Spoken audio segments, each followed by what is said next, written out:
If you're looking for an awesome product at a great price, be sure to check out the link in the description.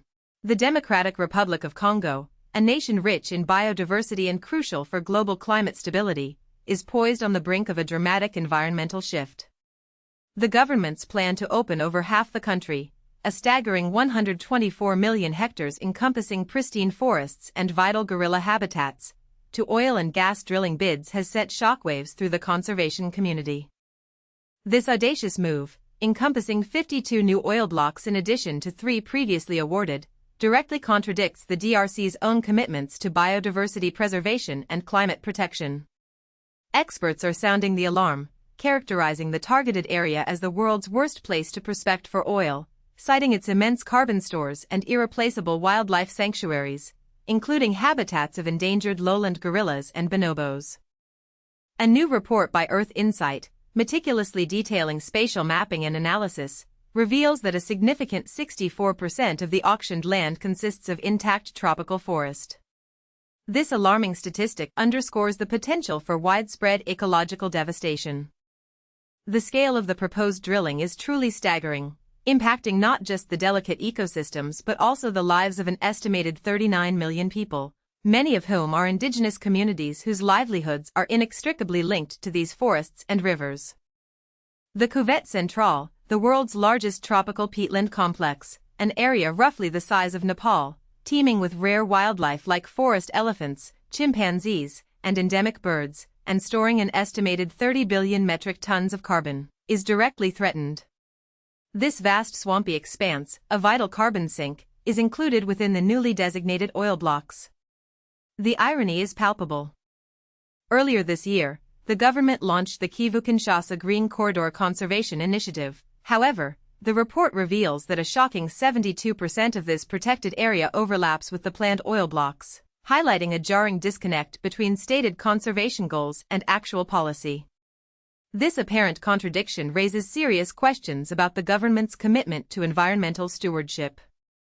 The timing is particularly troubling, given ongoing international efforts to protect the DRC's forests. A substantial $500 million forest protection deal, part of the Central African Forest Initiative, COFI, was signed at COP26, aiming to curb deforestation and restore millions of hectares of degraded land. Yet, progress has been slow, with only $150 million disbursed so far, a significant shortfall that some experts attribute to a lack of international funding, potentially incentivizing the DRC to pursue oil and gas deals as a more lucrative alternative. This lack of financial support is viewed by many as a collective failure, exacerbating the already precarious situation. The voices of concern are growing louder.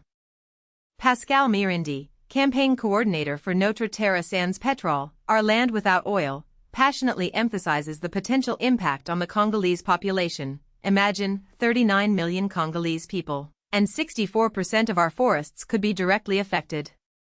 He underscores the inherent contradiction between the government's promotion of the Kivu-Kinshasa ecological corridor and the simultaneous auctioning of oil blocks.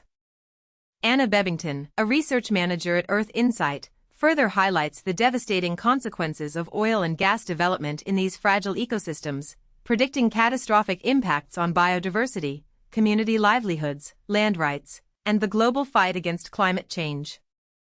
The report issued a strong call to action, urging the DRC government and international partners to cancel the 2025 oil tender and invest instead in sustainable development models that prioritize indigenous and community rights.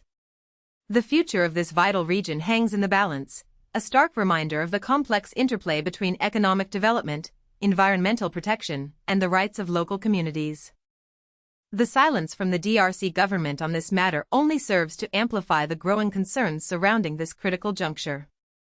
The world watches with bated breath, hoping for a different outcome, a recognition of the invaluable ecological treasure the Congo Basin represents and the irreversible consequences of its exploitation. The consequences of inaction